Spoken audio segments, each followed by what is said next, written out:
उर्स मुबारक। हजरत बाबा सादिक साईं सरकार रहमतुल्लाह अलैह का सालाना उर्स मुबारक। चिराग 11 हाट रोज हफ्ता, मेला 12 हाट रोज इतवार, जिसमें बच्चों के लिए तरह तरह के झूले, खिलौनों के स्टॉल और तरह तरह की मिठाई की दुकानें लगाई जाती हैं। मुकाबला कबड्डी मैच 13 हाट बरोज पीर शाम 7 बजे होगा, जिसमें मेहमानिया खुसूसी हाजी बिलाल मुगल, चौधरी ज़काउल्लाह जट,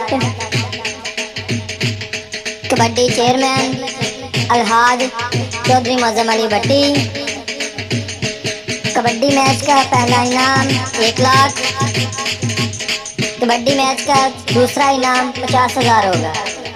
लंगर का वसी इंतजाम किया गया है। दुख रज रज दादा नु सुनाइए, दुख रज रज दादा नु